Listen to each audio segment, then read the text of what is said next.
हाँ दस दो। जाना ना ਆਪਾਂ ਉਸ ਸਾਲ ਤੂੰ ਬੜੀਆਂ ਲਾਉਂਦਾ ਹੈ। ਜਿਵੇਂ ਸ਼ਾਮ ਤੱਕ ਤੂੰ ਰਾਕਟ ਲਾਂਚਰ ਤਿਆਰ ਕਰ ਲੇਗਾ। ਹਾਂਜੀ।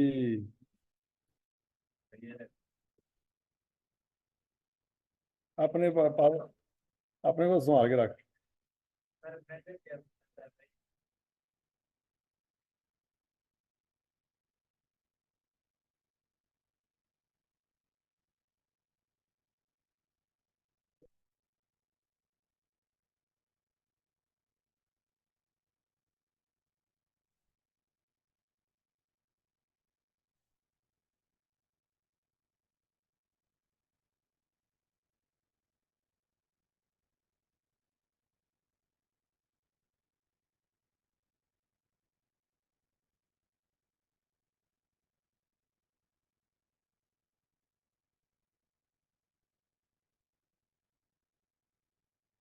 आज 3 बजे तक क्लास चलनी है। बता दो घर वालों को। बल्कि 4 बजे तक है।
अच्छे बच्चों, इसमें मैंने आपको सवाल दिया था होमवर्क के तौर पे। एक तो ऑक्टा वाला था ना, मेरा ख्याल है। ऑक्टा वाला तो हो गया था। एक एमराल्ड का सवाल दिया था। हो गया था। वन वे हो गया था वो। समझ भी आ गया था।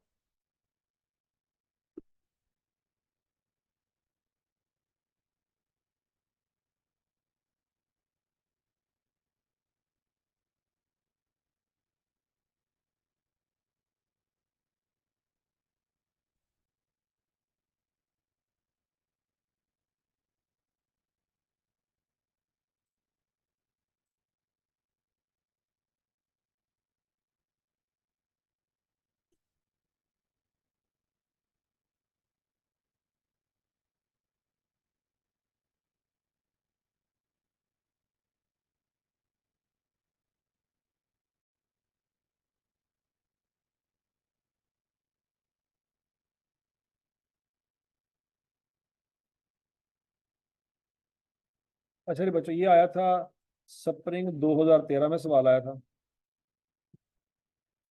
रिक्वायरमेंट क्या है जी?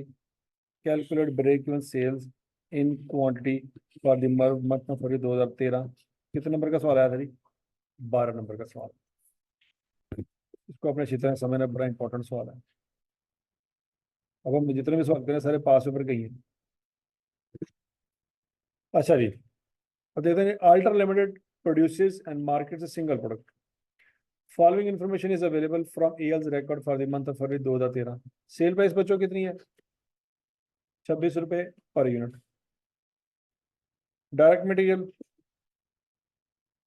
10 रुपये पर यूनिट। और ब्रैकेट में उसने बताया कि 2 किलो चाहिए बनाने के लिए, और 1 किलो मार्केट से कितने का मिलेगा? 5 रुपये। डायरेक्ट लेबर 2 रुपये पर यूनिट। वेरिएबल ओवरहेड 4 रुपये पर यूनिट। फिक्स ओवरहेड 3.5 रुपये per unit. Selling expense 2,95,000। Admin expense 1,01,400।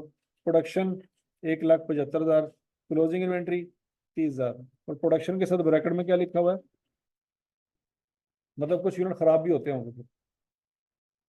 ये जो ब्रैकेट में बात कर रहा है, इसका मतलब फिर क्या है?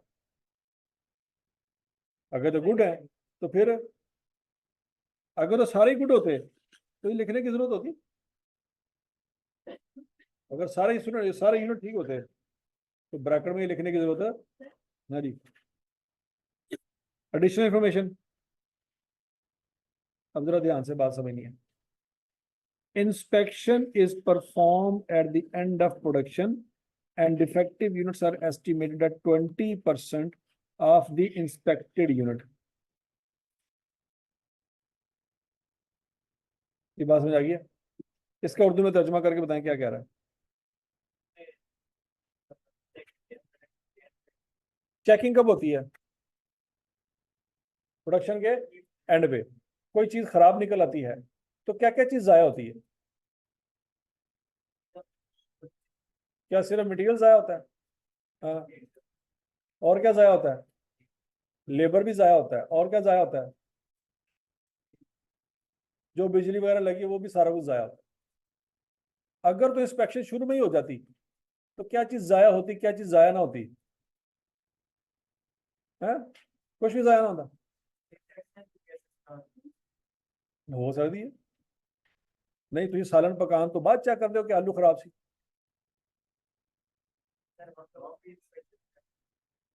और शुरू में भी इंस्पेक्शन हो सकती है कि नहीं? कि खान पीन तो बाद बंदा कि यार ढिड खराब हो गया, लादा बिरयानी में गलत खा ली, ये पहले पता चल जाता है। कहता है इंस्पेक्शन शुरू में कैसे हो सकती है? सोच सोच सोच, तसल्ली ना सोच। इंस्पेक्शन शुरू में हो सकती है कि नहीं हो सकती?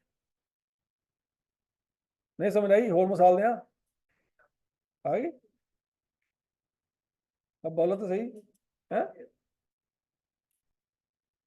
अच्छा जी, इंस्पेक्शन इस, अच्छा इंस्पेक्शन अगर एंड पे हो तो क्या चीज जाया होगी, क्या चीज नहीं जाया होगी? बोलो बोलो बोलो शाबाश बोलो। मटेरियल जाया हो जाएगा, लेबर, बिजली। और अगर इंस्पेक्शन शुरू में हुई तो क्या जाया होगा? मटेरियल जाया होगा, लेबर और ओवरहेड।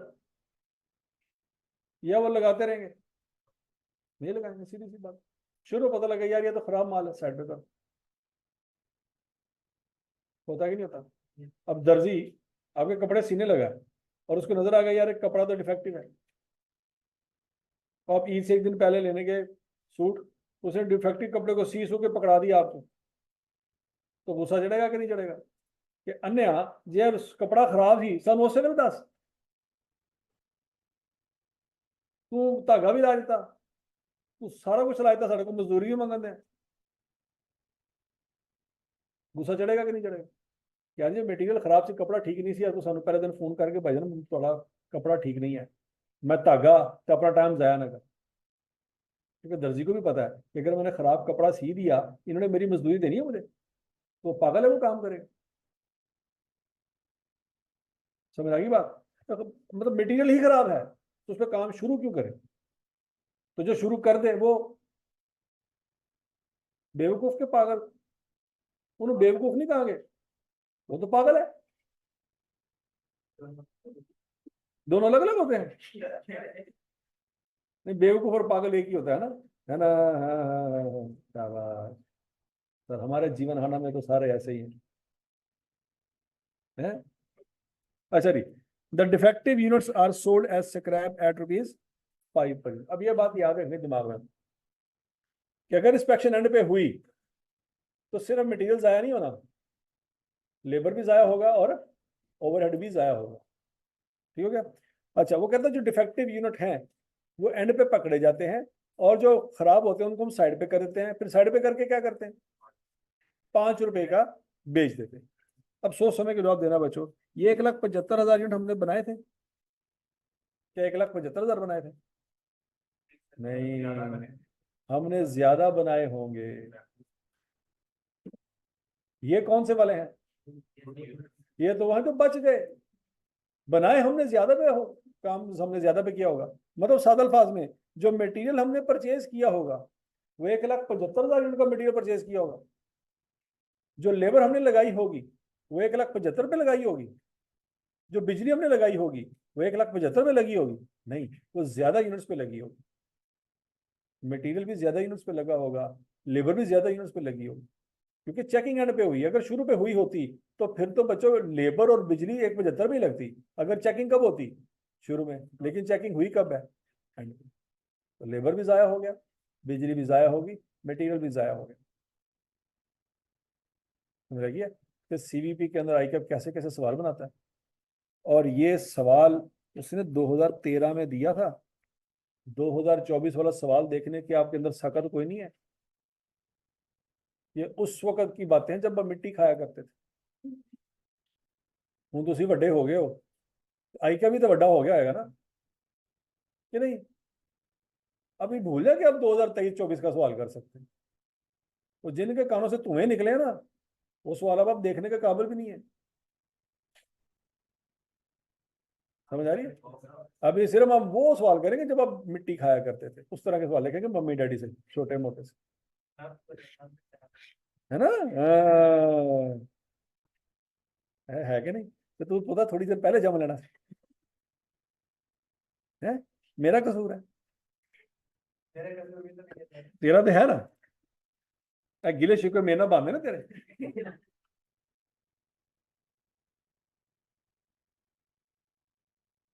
दस मेरा की कसूर है? हूँ मैं जाके मशवरा देंदा कि भाईजान आसान पेपर आ रहे हैं आजकल, सोचो कुछ है। अच्छा जी, तो fix overhead per unit are calculated on the basis of good units produced. यहां तक की बात लगी। वो कहता है कि ये जो रेंट है ना, रेंट, ये वाला, ये 3.5 रुपए का जो हमने फिक्स ओवरहेड कैलकुलेट किया है ना, ये हमने सिर्फ और सिर्फ किसको चार्ज किया है? Good unit. जो खराब माल था उसको रेंट हमने चार्ज ही नहीं किया। तो बच्चों मुझे कोई बता सकता है कि टोटल फिक्स ओवरहेड कितने होंगे? सोचो जरा, टोटल फिक्स ओवरहेड कितने होंगे? 612500। कैसे? इस 3 से 5 को किससे मल्टीप्लाई करेंगे बच्चों? 171 से। कैसे पता लगा? उसने बताया कि fix per unit are calculated on the basis of good unit. कहता डिफेक्टिव यूनिट को हमने रेंट चार्ज ही नहीं किया, हमने गुड यूनिट की बेस पे निकाले। इसका मतलब है सादल अल्फाज में हमारा फिक्स ओवरहेड टोटल कितना आता होगा? 6,12,500। फिर इस 6,12,500 के साथ हमने क्या सलूक किया होगा? 6,12,500 के साथ क्या किया था कि 3 6 5 आया था? डिवाइड किया होगा किसके साथ? 1,75,000 के साथ। ऐसी है, वो ये समझाने की कोशिश कर। ये बात सबको हजम होगी? आगे चलते हैं बच्चों। As compared to last month, the selling expense in February 2013 have decreased by 42,000 as compared to last month. पहला पॉइंट तो ये महीना कौन सा चल रहा है? केड़ा महीना चल रहा है? तो फिर पिछला महीना कौन सा है? अब जनवरी में सेलिंग एक्सपेंस ज्यादा थे कि कम थे? आवाज नहीं आई। कितने थे?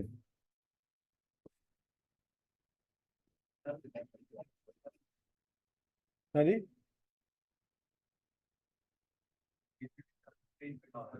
337 ये बनता है। अब सोच समझ के जवाब देना। क्या सेलिंग एक्सपेंस फिक्स कॉस्ट है? फिक्स कॉस्ट तो नहीं है। लेकिन क्या फिर ये वेरिएबल कॉस्ट है? ये कैसे पता लगेगा ये वेरिएबल? फिक्स तो नहीं है, लेकिन क्या फिर वेरिएबल है? क्या जो चीज फिक्स नहीं होती वो हमेशा वेरिएबल ही होती है? ये नहीं कह सकते। वेरिएबल की निशानी है क्या? पर यूनिट निकाल के देख लो, अगर तो सेम हुई तो ये वेरिएबल होगी, अगर सेम ना हुई तो फिर मिक्स होगी, और अगर मिक्स हुई तो अलग अलग करना पड़ेगा, उसके अलावा सवाल नहीं हो सकता।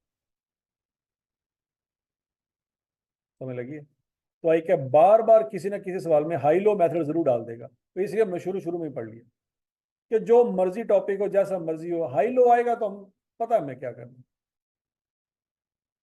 अच्छा जी, इन जनवरी 2013 AL produced and sold 1,80,000 unit. कितने यूनिट बनाए और कितने बेचे? 1,80,000। ये उसने डाटा क्यों दिया हमें? यही देखने के लिए कि ये मिक्स कॉस्ट है कि नहीं है। समझ आइए। अगला पॉइंट, क्या बच्चों आपको क्लोजिंग इन्वेंट्री दी गई है कि नहीं दी गई? कितनी दी गई है? 30,000 यूनिट। ओपनिंग इन्वेंट्री दी गई है? बोलो बोलो बोलो, कहाँ दी गई है?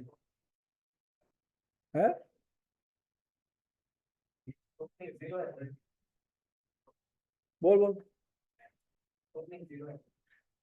नाजर जरा तुम होया ना इल्हाम शेयर कर साढ़े नाल कितों आई ओपनिंग इन्वेंट्री?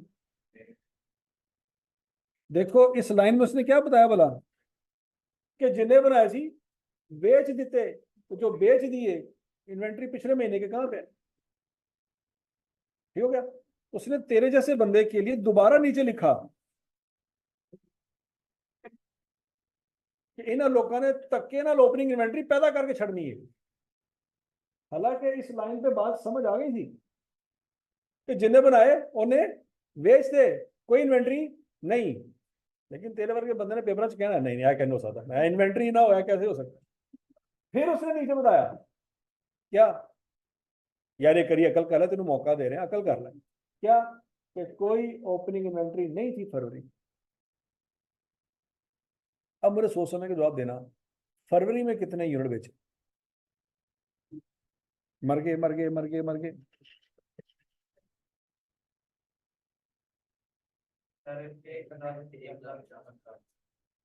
कितने यूनिट बेचे बच्चों? 1,45,000 यूनिट बेचे। क्या ये बात सबको समझ आई कि ऊपर से फ्लाई फ्लाई? हाँ सिर्फ समझ आई। हाँ वाह वाह वाह, लेकिन समझ आ गई कैसे 1,45 कैसे? हाँ हाँ, मतलब जो खराब है वो तो नहीं ना सेल करेंगे। तो ये गुड यूनिट्स की बात हो रही है बच्चों।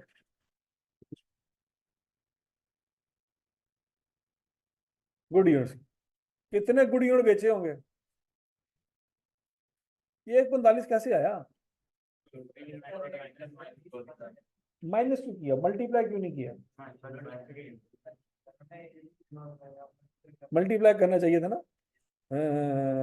तीनों समझ आई है कि 1,45 कितों आया? कितों आया? हाँ, किया क्यों है ये रुपये ने? शाबाश शाबाश। और समझ आ रही सबको कि माइनस क्यों किया? अब कॉमन सेंस यूज करके मुझे बताना, क्या सेलिंग एक्सपेंस का खर्चा डिफेक्टिव यूनिट पे आएगा?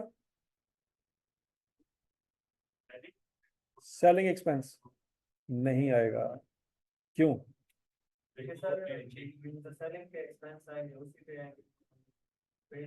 एक मिनट के सोचो, आपके घर में कूड़ कबाड़ पड़ा होता है कि नहीं पड़ा होता?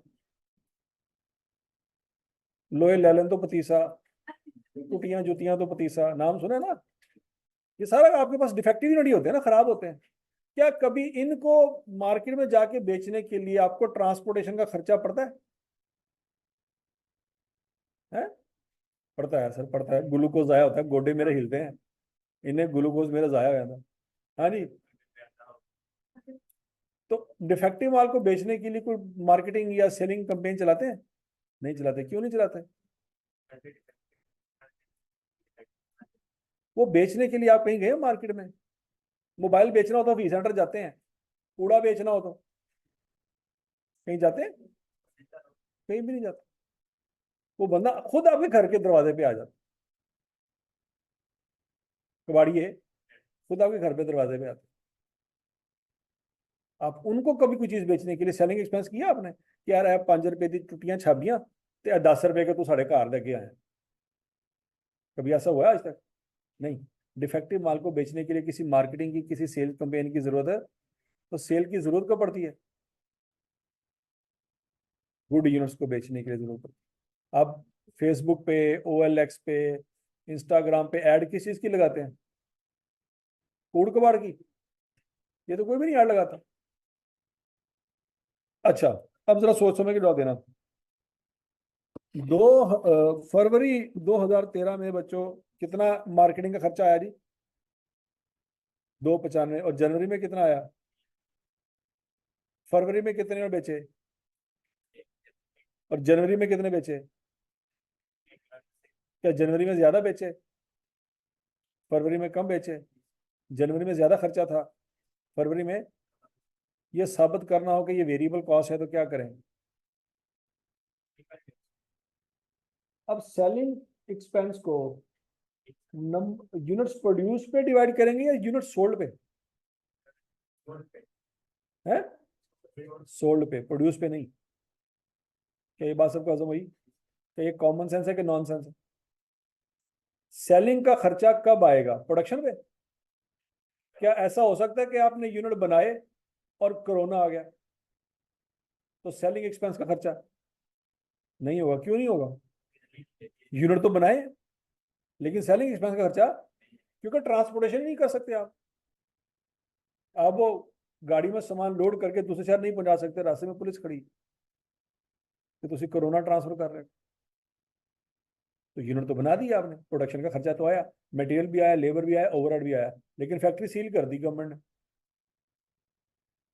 मटेरियल लेबर ओवरहेड का खर्चा तो आया, लेकिन सेलिंग एक्सपेंस का खर्चा, क्योंकि सेल नहीं कर सके, एक भी यूनिट नहीं सेल किया, तो सेलिंग एक्सपेंस का खर्चा प्रोडक्शन की वजह से होगा या सेल्स की वजह से होगा? तो आपने number of unit sold use करने हैं या number of unit produce use करने हैं? सोल्ड करने हैं जब आपने सेलिंग एक्सपेंस निकालना है। क्या ये बात हजम हुई या ऊपर से गुजर गई? जरा मुझे बताएं फिर। जनवरी और फरवरी की कॉस्ट दी हुई है, ये प्योर वेरिएबल है, ये प्योर फिक्स है? ना तो ये प्योर वेरिएबल है और ना ही ये प्योर फिक्स। अगला पॉइंट, क्या एडमन एक्सपेंस के बारे में उसने अपनी जुबान खोली? एडमन एक्सपेंस के बारे में उसने अपनी कोई जुबान नहीं खोली, इसका मतलब फिर क्या है? वेरिएबल है। आवाज नहीं आई? ये फिक्स है। अगर इसके बारे में उसने कुछ नहीं बताया, जैसे वो अपनी सियाई इस्तेमाल कर सकता था सेलिंग एक्सपेंस के लिए, वैसे अपनी सियाई थोड़ी सी एडमन के लिए भी कर सकता था, उसने नहीं किया, इसका क्या मतलब है? कि क्या एग्जामिनर के हाथ टूट गए हैं? बोलो बोलो बोलो बोलो। तो फिर हम क्या करें? एडमन एक्सपेंस को क्या माने? फिक्स, ये फिक्स होंगे, वरना वो जनवरी में इसका भी कोई डाटा दे देता, दे सकता था ना? इतनी जगह खाली है, यहाँ पे कुछ ना कुछ तो लिख ही सकता था ना? नहीं लिखा उसने, तो फिर हम मजबूरन इसको क्या अज्यूम करेंगे? ठीक है। तो बच्चों, ब्रेक इवन निकालने के लिए आपको क्या क्या चाहिए? Fix cost, variable cost, sale price. क्या आप सबसे पहला काम तो आपने ये करना है कि जो मिक्स कॉस्ट है ना, उसको फिक्स और वेरिएबल में क्या कर लें? कन्वर्ट कर लें। तो जरा मुझे करके दिखाएं जरा। मिक्स कॉस्ट दी हुई हाइलो मेथड लगाएं और वो जो वेरिएबल कॉस्ट और फिक्स कॉस्ट बताएं, जल्दी करें।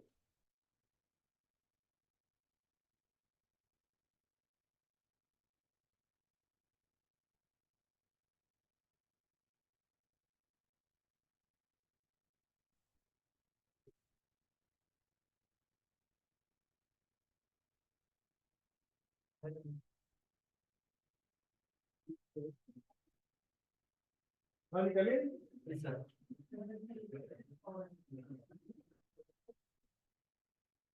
हाँ सर बताइए। फिक्स और वेरिएबल बताएं।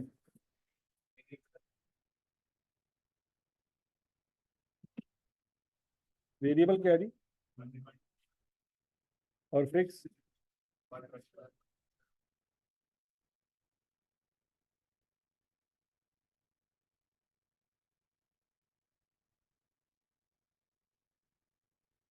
1,21,000।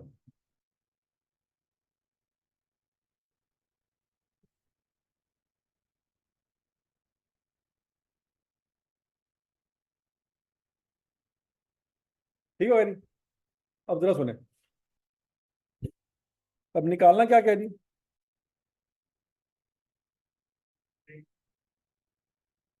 Break even sales. क्या बच्चों आपके पास सारी वेरिएबल कॉस्ट आ गई है? कौन कौन सी? डायरेक्ट मटेरियल भी आ गया, डायरेक्ट लेबर भी आ गया, वेरिएबल ओवरहेड भी आ गया।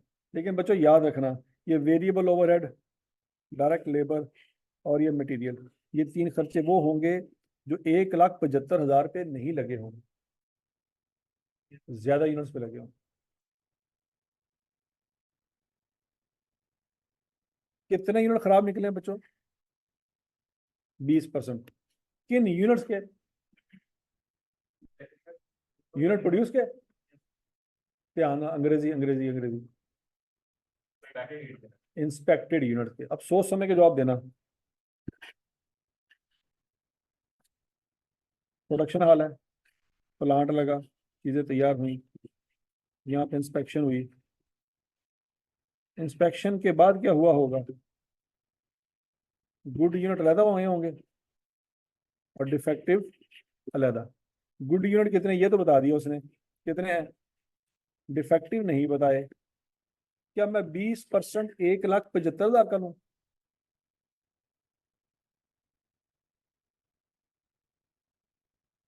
सोचो सोचो सोचो सोचो। क्या 1,75,000 यूनिट हुए वो हैं जो इंस्पेक्टेड है? इंस्पेक्टेड ज्यादा होंगे या कम होंगे? कम होंगे। 1,75,000 तो घट होंगे।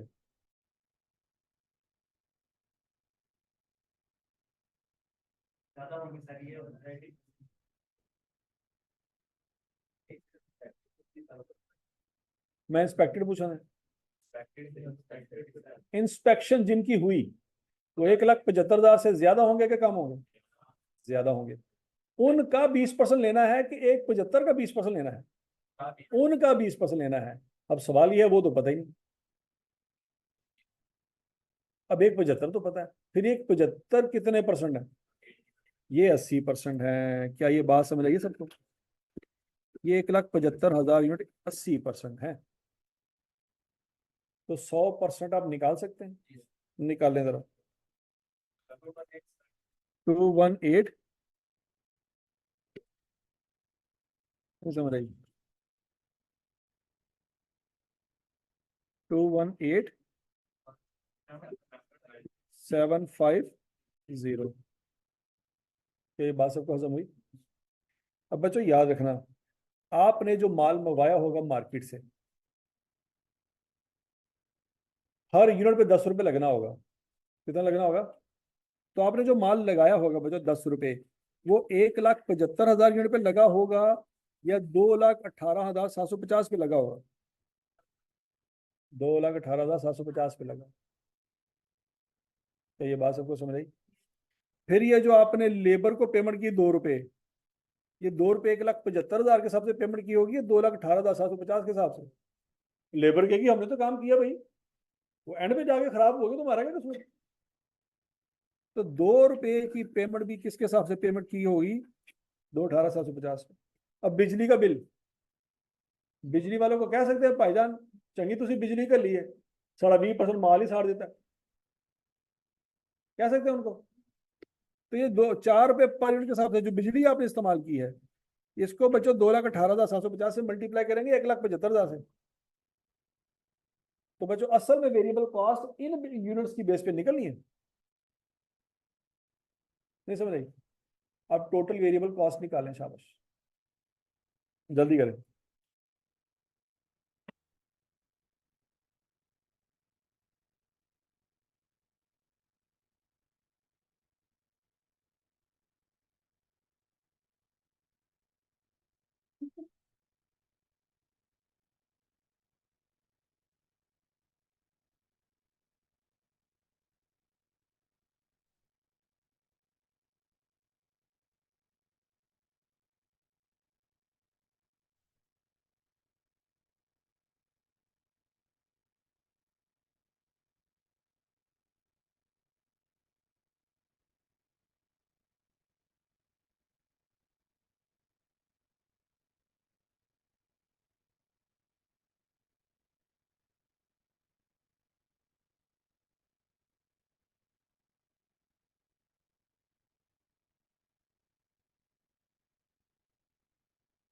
हाँ जी, डिफेक्टिव यूनिट समझ आ गई बच्चों।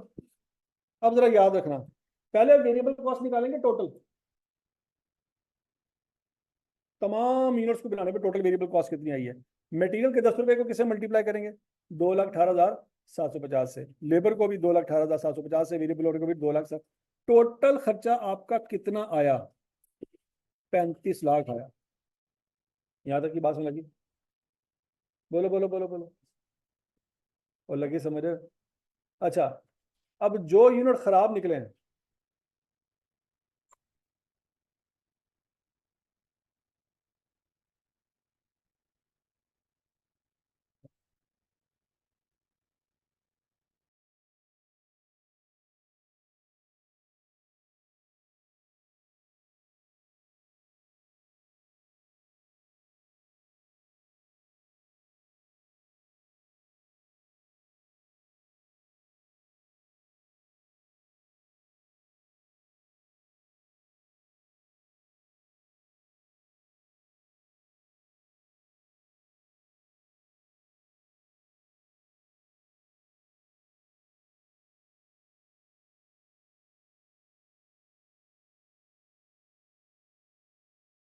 रही सबको 35 लाख रुपए लग गया। अच्छा, जो यूनिट खराब है उनकी कॉस्ट तो निकालनी चाहिए ना भाई, कि नहीं निकालनी चाहिए। अब मसला ये है, उनकी कॉस्ट हम नहीं निकालेंगे, सिर्फ हम उसकी रिकवरी वैल्यू निकालेंगे। क्या निकालेंगे, कि कितने पैसे कमाए होंगे, कितने पैसे कमाए, हर यूनिट को बेच बेच के कितने पैसे कमाए। तो अच्छा, यूनिट खराब कितने निकले हैं, 2,18,750 बनाए, एक 75 खराब निकले, सॉरी गुड निकले, तो खराब कितने निकले, 43,750। तो बच्चों 43,750 को 5 से मल्टीप्लाई करके क्या करेंगे, इसमें से माइनस करना।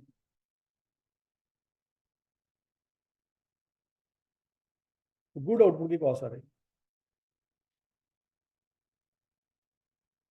नहीं समझ रही, नहीं समझ रही है। देखो ना, 35 लाख रुपए कॉस्ट आई है इनकी, जो यूनिट खराब निकले उसको बेचा 5 रुपए के हिसाब से, इतने पैसे कमा लिए। तो जो पैसे कमा लिए उसकी वजह से आपका खर्चा कम हो गया, क्या बढ़ गया, खर्चा कम हो गया। अब आपको खर्चा पड़ा कितना है, 328, सॉरी 32,81,000, 35 लाख नहीं पड़ा, क्योंकि ये तो आपको जेब में पैसे पैसे वापस आ गए। तो ये खर्चा अब आपको पड़ा है कितने यूनिट का, इसको डिवाइड करेंगे तो आपकी कॉस्ट आएगी। नहीं बात समझ, देखो बच्चों, अगर वैसे आप कॉस्ट निकाले ना, 10 + 2 + 4 कितना हो गया, 16, तो 16 हो गया ना, 16 ये हो गया, और 1/2 ये हो गया, कितना हो गया, 17/2। वैसे अगर आप ये कॉस्ट टोटल करें, 10 + 2 + 4 = 1/2, कितना बन गया, 17/2। लेकिन ये तो गलत है, नुकसान ही हुआ। जो यूनिट खराब हुए उनकी वजह से जो नुकसान हुआ, वो नुकसान किसने बर्दाश्त करना है, गुड यूनिट से, किसने बर्दाश्त करना है, कि जब गुड यूनिट्स नुकसान बर्दाश्त करेंगे तो कॉस्ट 17/2 नहीं रहेगी। 17/2 कॉस्ट आपको हर यूनिट 18/75 का पड़ा।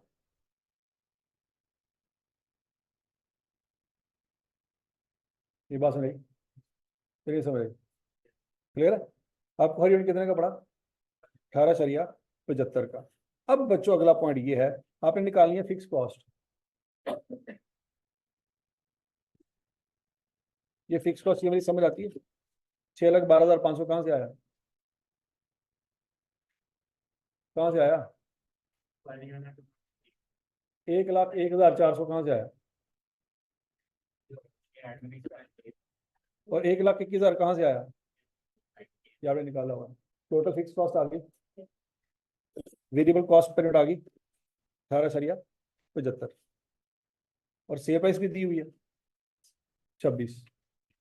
लेकिन ये 18/75 में बच्चों, ये 1/2 कहाँ से आया, सेलिंग वाली वेरिएबल कॉस्ट। नहीं समझे, नहीं समझे, और नहीं समझ रहे तो पूछ लो, क्या चीज रिपीट करनी है बताओ जरा।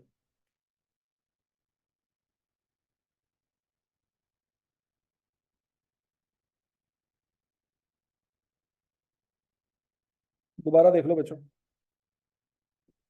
ये सब धारा चली गई, तो मैं कौन कौन सी कॉस्ट शामिल है? Material, labour, overhead. सेलिंग तो शामिल नहीं है ना, ये सेलिंग शामिल है। ये 1875 मटेरियल, लेबर, ओवरहेड की है। सेलिंग आपने यहाँ पे निकाली थी, ये वेरिएबल है क्या फिक्स है? वेरिएबल। तो बच्चों इस 1875 में क्या करेंगे, ये टोटल कॉस्ट आ जाएगी वेरिएबल। अब इसके अंदर क्या क्या शामिल है, मटेरियल भी है, लेबर भी है, वेरिएबल ओवरहेड भी है, और सेलिंग भी। ये सेल प्राइस, और ये कहां से आया, ये रेफरेंस नोट करें।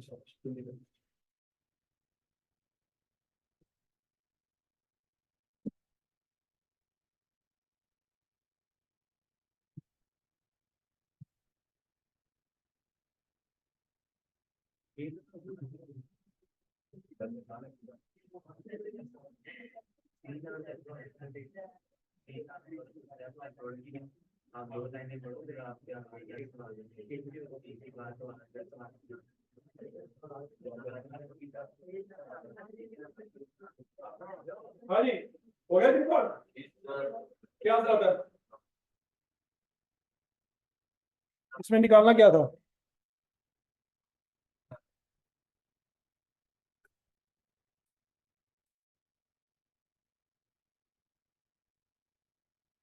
अच्छा ये जरा देखें,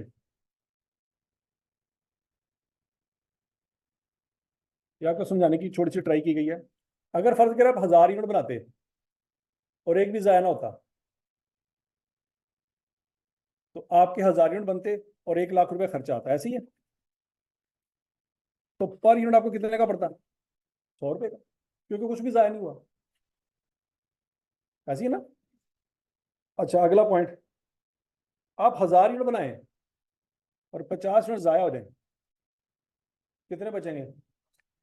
लेकिन खर्चा आपका 1 लाख आया, तो आपको हर यूनिट 105.26 रुपए का पड़ेगा। क्यों बोला?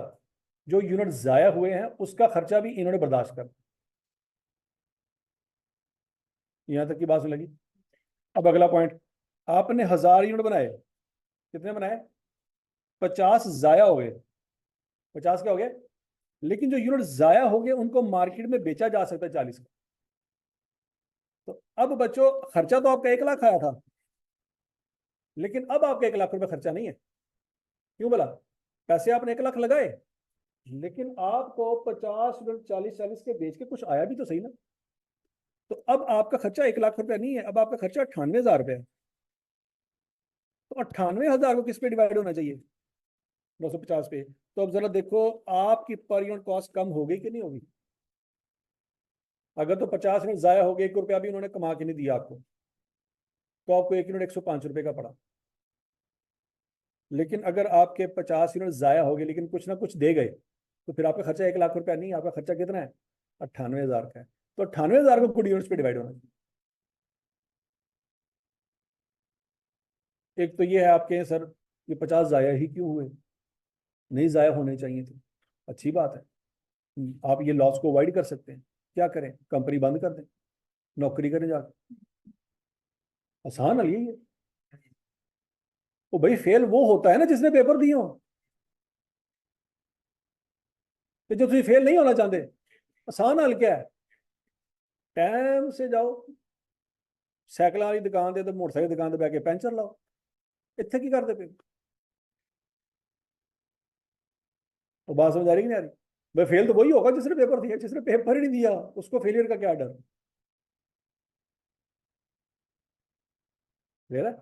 तो बच्चों अगर आप लॉस को अवॉइड करना चाहते हो, 100 बिस्मिल्लाह कंपनी बंद कर दो, लॉस ही नहीं होगा। तो अगर कंपनी चलानी है तो क्या बर्दाश्त करना होगा? लॉस बर्दाश्त करना होगा। सीए क्वालिफाई करना है तो अटेम्प्ट बर्दाश्त करनी होगी। अगर अटेम्प्ट से डरते हो तो कैरियर तो, समझ आ रही कि नहीं आ रही?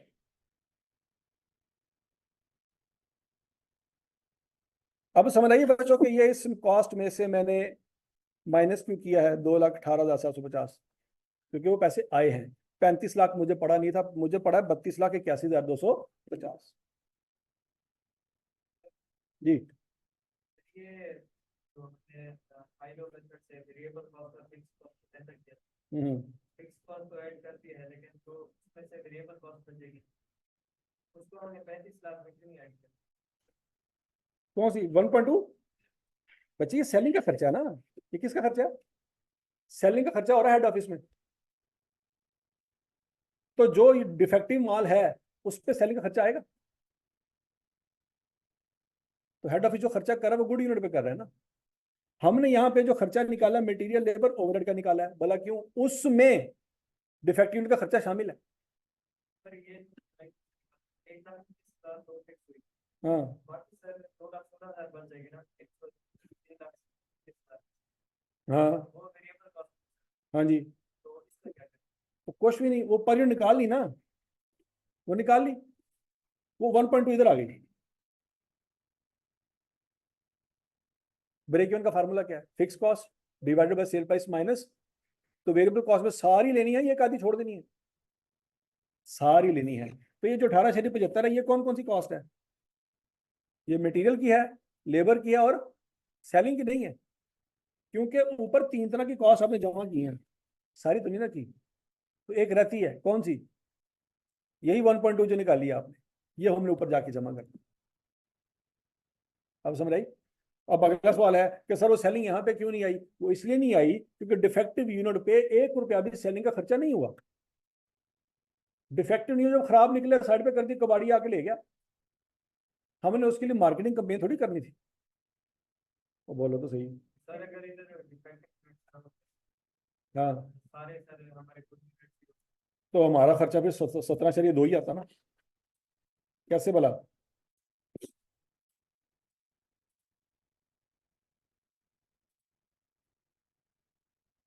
इनको टोटल करो 10 जमा 2 जमा 4 और जमा 1.2, कोई यूनिट इफेक्टिव था ही नहीं। तो चुप करके सारा कुछ जमा करते, पर यूनिट कॉस्ट हमारी क्या पड़ती? 17.2। अल्लाह अल्लाह खैर सल्ला।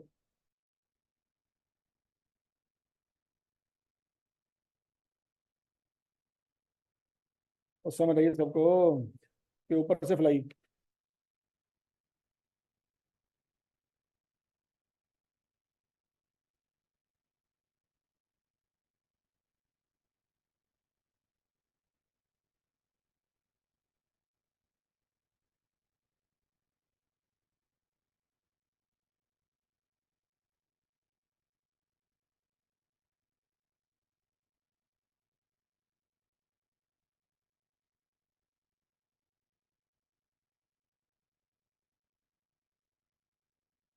ये करें बच्चों, एग्जाम्पल नंबर 1 करे मैंने शाबाश।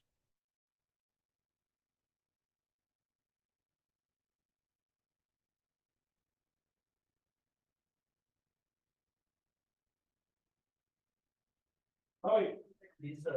कहाँ तक पहुंचा?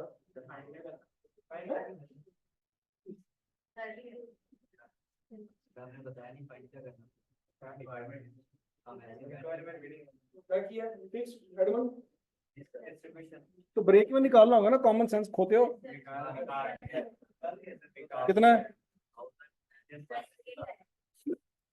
All data is same in example number 1 except management wish to generate profit of 4,000। Target profit है, आसान है बच्चों, कर लोगे। Example number 3 all data is same 6,000। अच्छा, एक बच्चों टैक्स का फड्डा आ गया, जरा टैक्स का फड्डा समझने वाले। तो सीए करना है कि बीए करना है? मतलब टाइम पे सीए करना है, तो फिर थोड़ा इतने टाइम ला लो ताकि वो वाला टाइम घट जाए थोड़ा। चेक करो यार, कसम से कैसी कौम है ये, अल्लाह माफ करे, अल्लाह माफ करे। अच्छा बच्चों, जरा ये बात समझनी आपने। फर्ज करो आपने सेल की 8 लाख रुपए, कितने की सेल की? वेरिएबल कॉस्ट है 5 लाख रुपए की। कंट्रीब्यूशन कितना आया 3 लाख, उतनी फिक्स कॉस्ट आ गई, तो प्रॉफिट क्या हो गया, ये ब्रेक इवन है, ऐसी है ना।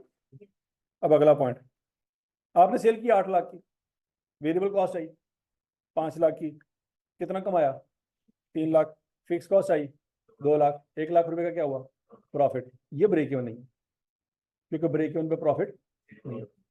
अच्छा, अब जरा ध्यान से मेरी बात सुनिए बच्चों, क्या मैं इस इनकम स्टेटमेंट के फॉर्मेट से एक इक्वेशन बना सकता हूं? सोचो जरा, sale is equal to, sale जो कि 8 लाख है, ये सेल किसके बराबर है, variable cost plus fix cost plus profit. क्या इक्वेशन बन सकती है कि नहीं बन सकती? अच्छा, और अगर मैं वेरिएबल कॉस्ट को इधर आके माइनस कर दूं, तो sale minus variable cost is equal to fix cost plus profit. तो सेल में से वेरिएबल कॉस्ट निकाल लें तो जो बचता है उसका नाम क्या रखते हैं? तो क्या मैं कह सकता हूं कि टोटल कंट्रीब्यूशन, ये पर यूनिट कंट्रीब्यूशन नहीं है, ये टोटल कंट्रीब्यूशन है। Total contribution is equal to fix cost plus profit, ऐसी है, तो बोलो तो सही। और बच्चों, कंट्रीब्यूशन, टोटल कंट्रीब्यूशन दो चीजों का प्रोडक्ट होता है, वो क्या है, contribution per unit into units is equal to fix cost plus profit, ऐसी है। और अगर ये वाले यूनिट्स मैंने निकालने हो तो बच्चों वो कैसे निकलेंगे, fix cost plus profit divided by contribution. ये वाला फार्मूला आपने पहले भी पढ़ा हुआ, लेकिन इनकम स्टेटमेंट के थ्रू आज पहली दफा समझे, नहीं समझ रहे? इनकम स्टेटमेंट के थ्रू ये फार्मूला मैं दोबारा ड्राइव कर लो, कर लो शाबाश।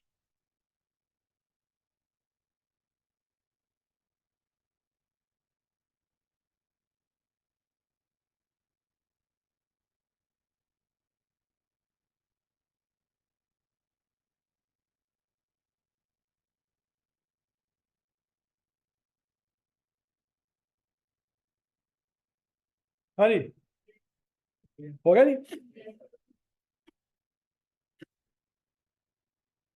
अब बच्चों आगे देखें,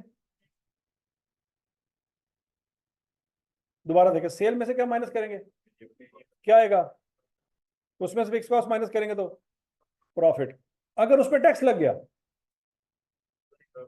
तो जो ऊपर वाला प्रॉफिट है वो कौन सा होगा, और जो नीचे वाला प्रॉफिट होगा, और बीच में टैक्स आ गया।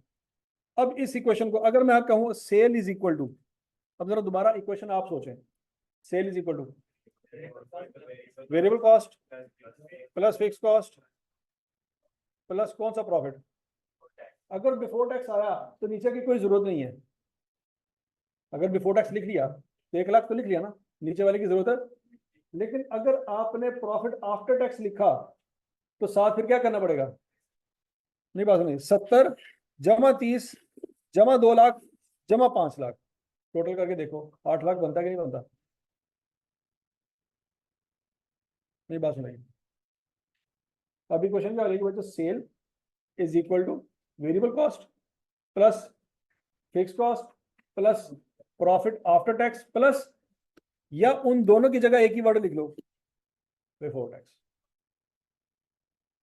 या तो प्रॉफिट बिफोर टैक्स अगर दिया हुआ है फिर तो मसला ही कोई नहीं, या अगर प्रॉफिट आफ्टर टैक्स दिया हुआ है तो आपको एक और चीज भी लेनी पड़ेगी, वो क्या है, टैक्स भी लेना पड़ेगा, फिर ये क्वेश्चन टैली होगी। नहीं समझ आई, नहीं समझ आई।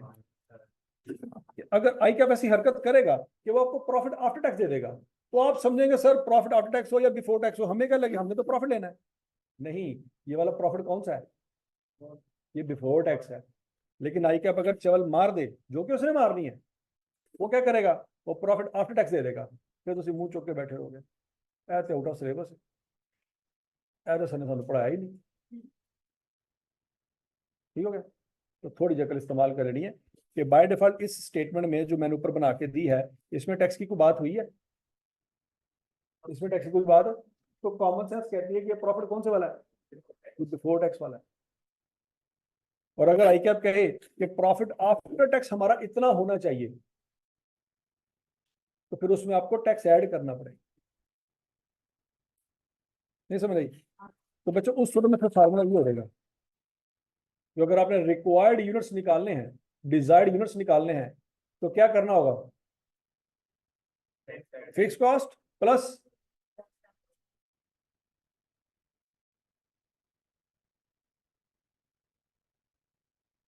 Fix cost plus profit of tax plus tax divided by contribution per unit is equal two units. समझ आ गई बात? अब बच्चों ये जो एग्जांपल नंबर 3 है कि उसने सवाल में टैक्स रेट दे दिया है, इसका क्या करेंगे? बात समझ लगी? अब ये जो 6000 दिया ये कौन सा प्रॉफिट है? आफ्टर टैक्स है। या तो इसको बिफोर टैक्स बना लो या फिर टैक्स निकाल के अलग से इक्वेशन में पुट कर। अब आपसे ये भी नहीं होगा। चलो मुझे बताओ, ये जो 6000 टैक्स है, ये 6000 जो प्रॉफिट है कौन से वाला है?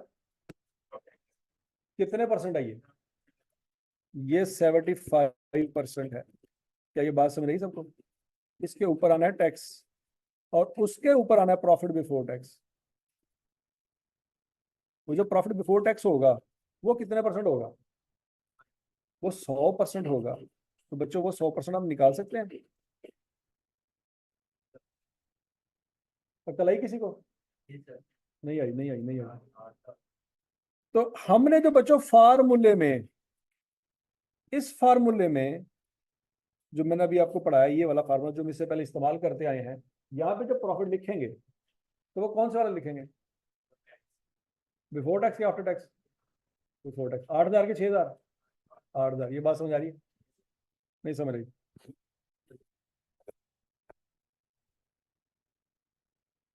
कदम शोध। एग्जाम्पल नंबर 3 हो रहेगी बच्चों। Example number 4, all data is same in example number 1. With the following additional information, management has planned to sell 1200 unit in any particular year. अब यहाँ पे नंबर ऑफ यूनिट बता दिए गए हैं। क्या बता दिए गए हैं? तो मार्जिन ऑफ सेफ्टी निकालना है in units and rupees. Common sense हो जाएगा। वो बच्चों वाले काम दे रहा हूँ। All data is same in example number 1, please calculate CM ratio. निकल आएगी। All data is same example number 1, company wish to sell 1500 unit in upcoming period. Contribution margin ratio निकालनी है टोटल वॉल्यूम इंफॉर्मेशन से। कर लोगे? ये नन्ही मुन्नी जितनी भी एग्जांपल है बच्चों, या सारी खड़का दें आज तक। पेज नंबर और थोड़े को सॉफ्ट कॉपी बुक मौजूद है तो सॉफ्ट कॉपी में जाना है, सिर्फ है लिखना क्लास एग्जांपल, आ जाएगा जेड़ा भी पेज होएगा निकल आए। दुनिया की हर शब्द भी गूगल से सर्च कर लेंगे, सवाल ही थोड़े को सर्च होंगे। हूँ तो चैट जीपीटी भी आ गया, उन्होंने चैट जीपीटी को डॉक्यूमेंट देके ना उन्होंने पूछ ली यार प्रॉफिट आफ्टर टैक्स वाला सवाल ढूंढो, और लभ के दे देगा तुम।